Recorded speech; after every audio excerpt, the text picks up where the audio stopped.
तो कहानी की शुरुआत में हमें दिखाया जाता है कि सूरज धीरे धीरे पृथ्वी के पास आ रहा है, जिस वजह से पृथ्वी के सभी इलाकों में आग और सूखा फैलने लगा है। इसलिए जल्दी ही साइंटिस्ट पृथ्वी पर आने वाली सोलर क्राइसिस के खतरे के बारे में पूरी दुनिया में अनाउंस करने लगते हैं, जिसमें वो सभी को बताते हैं कि अगर सूरज इसी स्पीड से आगे बढ़ता रहा तो सूरज 100 सालों में पृथ्वी को अपने बीच समा के खत्म कर देगा और 300 सालों बाद वो पूरे सौर मंडल को ही खत्म कर देगा। इसलिए पृथ्वी को बचाने के लिए UEG यानी यूनाइटेड अर्थ गवर्नमेंट मूविंग माउंटेन नाम के एक प्रोजेक्ट पर काम करने का फैसला करती है। इस प्रोजेक्ट के अकॉर्डिंग साइंटिस्ट काफी सारे बड़े बड़े इंजन्स बनाकर पृथ्वी के अलग अलग हिस्सों में इंस्टॉल कर देंगे, जिसकी मदद से पृथ्वी को सौर मंडल से बाहर ले जाकर बचा लिया जाएगा। लेकिन इस प्रोजेक्ट में काफी खर्चा होने वाला था, साथ ही खाने पीने के रिसोर्सेज भी दिन प्रतिदिन खत्म होते जा रहे थे, जिस वजह से लोग दंगे और प्रोटेस्ट करने लगे थे। इन प्रोटेस्ट में वो लोग शामिल थे जिन्हें किसी भी अंजाम या खतरों की परवाह नहीं थी, क्योंकि इन लोगों का मानना था कि जो खतरा अभी तक पृथ्वी पर नहीं आया है उसके लिए गवर्नमेंट इतना बड़ा रिस्क लेकर पृथ्वी और मानव जाति को खतरे में डाल रही है। वहीं दूसरी ओर UEG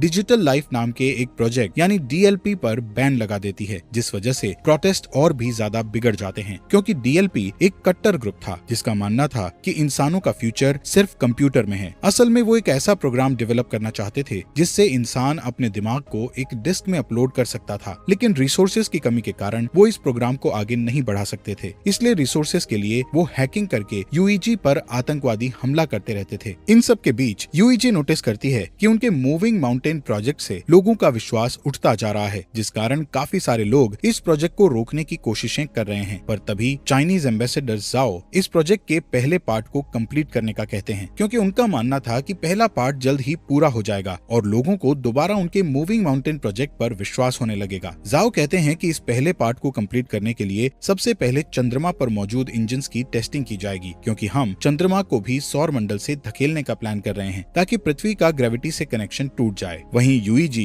इस टास्क को कंप्लीट करने के लिए कई लोगों को एस्ट्रोनॉट्स के रूप में ट्रेन करने वाली थी, इसलिए वो कुछ सोल्जर्स को बेस पर इकट्ठा करती है, जहां हम लियू नाम के एक पायलट को देखते हैं। तभी लियू देखता है कि बेस प्रोटेस्टर्स से घिरा हुआ है और गार्ड्स उन्हें रोकने की कोशिश कर रहे हैं। उसी वक्त एक प्रोटेस्टर बेस के अंदर घुस आता है, पर हैन नाम की लड़की उस आदमी को मारकर नीचे गिरा देती है। ये देखकर लियू हैन से काफी इंप्रेस होता है और उसके साथ जिंदगी गुजारने के सपने देखने लगता है। इसके बाद सभी ट्रेनीज को एक एलिवेटर में बैठकर अंतरिक्ष में भेज दिया जाता है, क्योंकि उनका पहला टेस्ट अंतरिक्ष में होने वाला था। ये अभी तक का सबसे ऊंचा एलिवेटर था। इस एलिवेटर के ऊपर जाने की स्पीड इतनी तेज थी कि कुछ ट्रेनीज बेहोश हो जाते हैं, जिस कारण वो उस स्टेशन को भी नहीं देख पाते जो कि मूविंग माउंटेन प्रोजेक्ट के लिए बनाया जा रहा था। यहाँ सभी ट्रेनीज को फाइटिंग स्किल्स सिखाते हुए फायर आर्म्स का यूज करना सिखाया जाता है। इसके अलावा उन्हें बार बार एलिवेटर से ट्रेवल करवाया जाता है ताकि उन्हें फ्यूचर में एलिवेटर से ट्रेवल करने में किसी भी तरह की परेशानी का सामना ना करना पड़े। साथ ही सभी का मेडिकल टेस्ट करके उन्हें डेली एक्सरसाइज करवाई जाती है। इस ट्रेनिंग के दौरान लियू और हैन एक दूसरे को पसंद करने लगते हैं और उन्हें प्यार हो जाता है। फिर एक दिन लियू गार्ड को सिगरेट की घूस देता है और बेस के अंदर एक गुलदस्ता ले आता है, जिसे वो हैन को देते हुए उसे प्रपोज कर देता है। इसी सुबह एस्ट्रोनॉट्स का एक नया बैच वहाँ आता है और एलिवेटर में शामिल हो जाता है। तभी अचानक से बेस में मौजूद ड्रोन्स बाहर आने लगते हैं, जिससे इंजीनियर्स को पता चलता है कि उनका सिस्टम हैक हो गया है। इसी दौरान एलिवेटर अपने शेड्यूल से पहले ऊपर जाने लगते हैं। दूसरी ओर एलिवेटर में शामिल हुए नए एस्ट्रोनॉट्स अपने कपड़े बदलने लगते हैं। तब लियू और हैन नोटिस करते हैं कि नए एस्ट्रोनॉट्स ट्रेनीज के नाम की यूनिफॉर्म पहन रहे हैं, जिससे वो समझ जाते हैं कि वो लोग कोई एस्ट्रोनॉट्स नहीं बल्कि आतंकवादी हैं। यहाँ बेस में सभी ड्रोन्स अटैक करके आग लगाने लगते हैं, जिन्हें रोकने के लिए पायलट उन पर अटैक करते हैं, लेकिन ड्रोन्स पर निशाना नहीं बना सकते थे, क्योंकि साइंटिस्ट ने सिस्टम को इस तरह बनाया था कि वो अपने ड्रोन्स पर अटैक ना कर सके। वहीं ड्रोन्स हैक हो चुके थे, इसलिए वो सिस्टम पर अटैक कर रहे थे। इस तरह अटैक करते हुए ड्रोन्स एक एलिवेटर को नीचे गिरा देते हैं। दूसरी तरफ एलिवेटर में आतंकवादी सभी ट्रेनीज से उनकी ID चुराते हैं और सभी गेट्स को बंद करके ट्रेनीज की कुर्सियों को लॉक कर देते हैं। यहाँ जो भी उन लोगों को रोकने की कोशिश करता है उन्हें बुरी तरह पीटा जाता है। इस एलिवेटर के दूसरे रूम में लियू होता है, जो कि अपनी कुर्सी छोड़ देता है और अपने चश्मे का यूज करके गेट की लॉक स्क्रीन को धूप से जलाकर गेट ओपन कर लेता है। इस गेट की दूसरी साइड जाकर लियू देखता है कि उसका एक साथी बुरी तरह घायल है, क्योंकि आतंकवादियों ने उसे बुरी तरह पीटा था। इसलिए लियू उन आतंकवादियों के पीछे जाता है और उनसे लड़ने लगता है। इस फाइट में एक आतंकवादी ऊंचाई से गिरकर मर जाता है, जिसके बाद लियू एक फायर एक्सटिंग्विशर को लेकर दूसरे आदमी का पीछा करता है। इस बीच वो आतंकवादी चोरी की गई ID से एलिवेटर को स्टेशन तक पहुंचा देता है। ठीक उसी समय ड्रोन उन पर एक मिसाइल से अटैक करते हैं। इस दौरान बेस में साइंटिस्ट 550C नाम के इंटेलिजेंट क्वांटम क्वांटम कंप्यूटर की मदद से सिस्टम को हैकर से सेफ कर लेते हैं, जिसके तुरंत बाद ड्रोन्स जमीन पर गिरकर ब्लास्ट हो जाते हैं और फिर साइंटिस्ट द्वारा एलिवेटर को वापस नीचे खींच लिया जाता है। यहाँ ल्यू अभी भी उस आतंकवादी से लड़ रहा था। तभी हैन एक मैकेनिकल हाथ की मदद से विंडो को तोड़ती है और ल्यू के पास आकर उस आतंकवादी को मारने में उसकी मदद करती है। इसके बाद हैन गुस्से में ल्यू से दोबारा फ्लावर्स मांगती है, क्योंकि इस फाइट के दौरान उसके सभी फ्लावर्स टूट चुके थे। तभी अचानक से उसका स्टेशन बेस पर गिरने लगता है, क्योंकि उस आतंकवादी ने मरने से पहले डेटोनेटर दबा दिया था। ये स्टेशन बेस पर गिरकर क्रैश हो जाता है, जिससे बेस पर मौजूद बिल्डिंग्स ब्लास्ट हो जाती है और एलिवेटर भी अचानक से जमीन पर गिर जाता है, जिससे सभी ट्रेनीज भी इस एक्सीडेंट के शिकार बन जाते हैं। हालांकि ल्यू और हैन सही सलामत होते हैं। इसी दिन न्यूज पर बताया जाता है कि इस ब्लास्ट में लगभग 3000 लोगों की जान जा चुकी है और 5 से भी ज्यादा लोग घायल हुए हैं। यूईजी के बनाए स्टेशन के क्रैश होने के कारण कई लोगों की जानें गई थी, इसलिए लोग और भी प्रोटेस्ट करने लगते हैं। इस प्रोटेस्ट में आतंकवादी हमले और दंगे भी होते हैं। सभी प्रोटेस्टर गवर्नमेंट से डीएलपी को वापस लेने की मांग कर रहे थे। यहाँ जाओ अपनी असिस्टेंट से उस स्पीच को पढ़ने के लिए कहता है जिसे उसने यूईजी के प्रोजेक्ट में विश्वास रखने के लिए लिखा था। इसी दौरान जाओ अमेरिकन एम्बेसडर के साथ बातचीत करता है और उनसे प्रोजेक्ट पर काम करने के लिए एक और मौका मांगता है। कुछ हफ्ते बाद क्रायो स्लीपिंग पॉड्स में लोगों को रखकर चंद्रमा पर भेजा जाता है, ताकि वो चंद्रमा पर जाकर इंजन्स पर काम जारी रख सकें। इस बीच हैंग्यू नाम का कंप्यूटर इंजीनियर क्रायो स्लीप से उठता है, जो कि 550A नाम के एआई और उसकी बेटी याया की एक रिकॉर्डिंग को चेक करता है। दरअसल 550A की मदद से ही याया हैंग्यू से बात करती थी। यहाँ पता चलता है कि हैंग्यू पहले डीएलपी के लिए काम करता था, लेकिन 550C तक पहुँचने के लिए वो चंद्रमा पर काम करने आया है। असल में 500C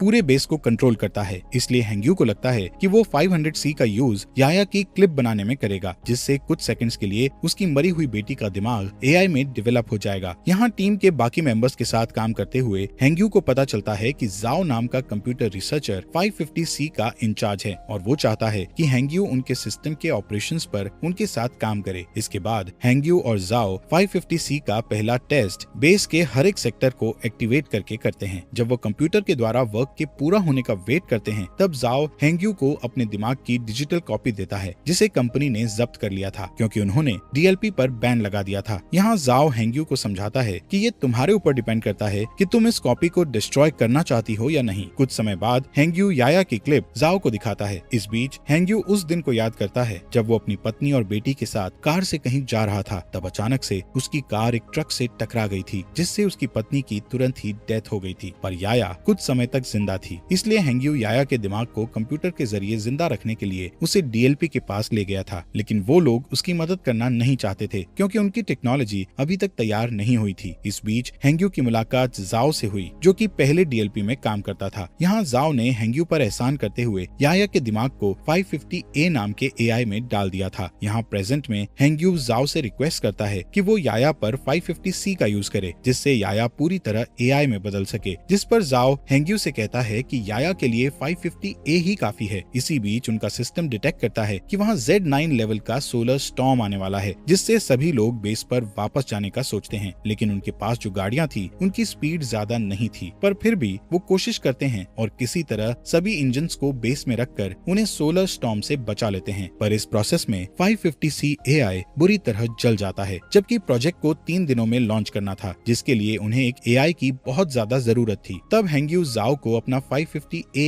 एआई देने को कहता है, लेकिन इसके बदले वो फ्यूचर में 550 मॉडल्स डेवलप करने वाली टीम में खुद को शामिल करने का कहता है, जिस पर जाओ मान जाता है और हैंग्यू एआई से याया के दिमाग के डिस्क निकाल लेता है। 3 दिन के बाद टीम इंजन्स का टेस्ट करती है। तब चंद्रमा कुछ सेकंड्स के लिए अपनी जगह से थोड़ा सा शिफ्ट हो जाता है, जिसे देखकर टीम बहुत खुश हो जाती है, क्योंकि इससे साबित हो जाएगा कि 20 साल में वो पूरी तरह से चंद्रमा को पृथ्वी से दूर कर देंगे। इसके अलावा टीम की इस सफलता से पूरी दुनिया के लोगों को मूविंग माउंटेन प्रोजेक्ट पर विश्वास हो जाता है। कुछ महीने बाद वो पृथ्वी पर इंजन का टेस्ट करते हैं, जिससे सभी स्क्रीन ब्लैक हो जाती हैं और लोगों को लगता है कि उनका टेस्ट फेल हो गया है, लेकिन अचानक उन्हें फील होता है कि जमीन हिल रही है। वहीं दूसरी ओर बेस पर मौजूद एस्ट्रोनॉट्स को आसमान में एक लाइट जलती हुई दिखती है। इससे यूईजी के साइंटिस्ट प्रूव करते हैं कि पृथ्वी अपनी जगह से थोड़ी दूर पर शिफ्ट हुई है। ये जानकर पूरी दुनिया जश्न मनाने लगती है। इसी तरह कई साल बीत जाते हैं और यूईजी बहुत ही शक्तिशाली इंजन्स को बनाता है, जो कि पृथ्वी और चंद्रमा को धक्का देकर मूव करके सौर मंडल से दूर कर देगा। साथ ही इस प्रोजेक्ट का नाम अब द वेंडरिंग अर्थ रखा जाता है और 550C द्वारा कई बिल्डिंग्स को बनाया जाता है। जाता है, जिसके बाद यूईजी हर साल एक नया टेस्ट करती है जिससे उनकी थ्योरी सही साबित होती है। इस तरह लोग यूईजी के प्रोजेक्ट को पूरी तरह एक्सेप्ट कर लेते हैं, जिस कारण डीएलपी पूरी तरह से गायब हो जाता है। इसके अलावा लोगों में ये भी चर्चा होती है कि गवर्नमेंट ने जो अंडरग्राउंड सिटीज बनाई है उनके अंदर जाने के लिए लोगों को पास खरीदने होंगे। यहाँ पता चलता है कि हर साल पृथ्वी का रोटेशन धीमा हो रहा था, जिससे एक दिन में 24 घंटे की जगह 60 घंटे का सिस्टम हो गया है और ग्लोबल इंटरनेट भी अब बंद हो चुका था। साथ ही पृथ्वी पर अब बाढ़ और सोलर रेडिएशन जैसी समस्याएं लगी थी, जिससे कैंसर की बीमारी बढ़ने लगती है। इधर ल्यू और हैन शादी कर लेते हैं और उनका एक बेबी बॉय होता है। वो दोनों परेशान होते हैं क्योंकि उन्हें उनके बेटे के लिए अंडरग्राउंड सिटीज का पास नहीं मिला था। इसी बीच हैन को कैंसर हो जाता है, जिससे वो दोनों और भी परेशान हो जाते हैं। यहाँ हैंग्यू नए 500 डेवलपमेंट की हेल्प से याया के लिए एआई बनाता है, जिसे वो 550W का नाम देता है। यहाँ हमें बताया जाता है कि स्टेशन को गिरे हुए 14 साल बीत चुके हैं और अब ल्यू मेजर की पोस्ट पर आ चुका है। एक दिन ल्यू को अंतरिक्ष में भेजने के लिए उसका इंटरव्यू लिया जाता है। यहाँ 550W उसका इंटरव्यू लेता है और बताता है कि ल्यू के स्किल्स इम्प्रेसिव हैं। इसके अलावा 550W ल्यू की फैमिली में हो रही परेशानियों के बारे में भी बताता है और कहता है कि ल्यू को पृथ्वी पर रहकर अपनी फैमिली की देखभाल करनी चाहिए, जिस पर ल्यू कहता है कि मुझे अपनी फैमिली को पीछे छोड़ने का दुख है, लेकिन मुझे अपने बेटे को अंडरग्राउंड सिटी में भेजने के लिए बेस पर आकर काम करना पड़ेगा। यहाँ मिरर के दूसरी साइड प्रोजेक्ट के इंचार्ज साइंटिस्ट इस इंटरव्यू को सुन रहे थे, जिसमें हैंग्यू ल्यू की बातें सुनकर अपनी बेटी की याद करने लगता है। इसके बाद 550W बताता है कि हैन की जल्दी ही डेथ होने वाली है, जिस कारण ल्यू पूरी तरह से टूट जाएगा और स्ट्रेस टेस्ट में फेल हो जाएगा। इंटरव्यू के बाद ल्यू हैन के साथ टाइम स्पेंड करने के लिए हॉस्पिटल जाता है, जहाँ हैन कहती है मैं आखिरी बार अपने होम टाउन को देखना चाहती हूँ, पर मौसम की समस्याओं के कारण उसे होम टाउन में ले जाना बहुत मुश्किल था। इधर हैंग्यू ल्यू की बातों से इतना इमोशनल हो गया था कि वो चोरी से बेस में घुसकर याया के दिमाग को 550W से जोड़ देता है और उसे सिस्टम में देखने लगता है, जिससे वो इमोशनल होकर रोने लगता है। तभी जाओ गार्ड्स के साथ वहाँ आ जाता है और हैंग्यू को समझाने लगता है कि उसे याया की डेथ को एक्सेप्ट करना होगा, जिस पर हैंग्यू मना कर देता है और याया को पूरी तरह से 550W में अपलोड कर देता है, जिससे चंद्रमा के सिस्टम में तुरंत प्रॉब्लम आना शुरू हो जाती है और सभी इंजन्स फेल होने लगते हैं। इसके बाद गार्ड्स हैंग्यू को पकड़ लेते हैं और अपने साथ ले जाते हैं। इधर जाओ याया की डिस्क को निकालकर 550W एआई को बंद कर देता है। इस बीच ल्यू अपने पुराने दोस्तों के जरिए एक जेट उधार लेता है और हैन को उसके होम टाउन ले जाता है। कुछ ही समय में वो शंघाई सिटी में लैंड करते हैं, जो कि अब बर्फ से जमी हुई बंजर जमीन बन चुकी थी। दोनों सितारों को देखते हुए बातें करते हैं, जहाँ हैन ल्यू से कहती है कि मैं समय आने पर शान से मरना चाहती हूँ। यहाँ यूईजी के लोग हैंग्यू के द्वारा की गई सिस्टम प्रॉब्लम्स के बारे में बात करते हैं और नोटिस करते हैं कि ये उस हैकिंग की तरह ही है जो कुछ सालों पहले ड्रोन और एलिवेटर के साथ की गई थी। इसलिए सभी 550W के सिस्टम को हैक करके सही करने का सोचते हैं, लेकिन वो हर बार ब्लॉक हो जाते हैं। तभी अचानक चंद्रमा के इंजन ब्लास्ट हो जाते हैं, जिससे चंद्रमा पृथ्वी की ओर आने लगता है। दूसरी तरफ जाओ समुद्र के पास खड़ा होता है और सभी देशों के लीडर्स को एक इमरजेंसी अलर्ट सेंड करता है, क्योंकि सुनामी धीरे धीरे बढ़ रही थी जो जल्द ही जमीन से टकरा जाती है। इस इमरजेंसी के कारण ल्यू को भी वापस ड्यूटी पर बुलाया जाता है। वहीं लीडर्स पहले से ही अंडरग्राउंड सिटी को खोलना शुरू कर देते हैं ताकि वो सुनामी से लोगों की जान बचा सकें। यहाँ ल्यू के मिशन पर जाने से पहले ही हैन की डेथ हो जाती है, इसलिए उनके बेटे को हैन के पिता अंडरग्राउंड सिटी में मिल जाते हैं। इस बीच जाओ यूईजी से सपोर्ट मांगते हुए कहता है कि उन्हें पृथ्वी के सभी परमाणु हथियारों का यूज करके चंद्रमा पर अटैक करना होगा, ताकि वो चंद्रमा को पृथ्वी से टकराने से रोक सकें, जिस पर सभी देश अपने अपने हथियार सौंपने के लिए मान जाते हैं। इस बीच जाओ हैंग्यू से मिलने के लिए जेल में जाता है और उसे बताता है कि वो पृथ्वी के इंजन्स को जल्द से जल्द एक्टिव करना चाहते हैं, लेकिन इसके लिए उन्हें ग्लोबल इंटरनेट को फिर से एक्टिव करना पड़ेगा। साथ ही जाओ बताता है कि इंटरनेट का एक सर्वर पानी में डूब गया है, जिसकी केयर करने के लिए उन्हें हैंग्यू की जरूरत है, लेकिन हैंग्यू जाओ की बात नहीं मानता है। तब जाओ उसे याया के दिमाग की डिस्क दिखाकर उसे ब्लैकमेल करता है, जिससे हैंग्यू को उसकी बात माननी पड़ती है। इसके बाद हम देखते हैं कि परमाणु को ट्रांसपोर्ट करने के लिए ल्यू के साथ साथ कई पायलट को चुना जाता है। वहीं पृथ्वी पर मिसिंग इंटरनेट सर्विस की देखभाल के लिए 3 टीम्स को बीजिंग, टोक्यो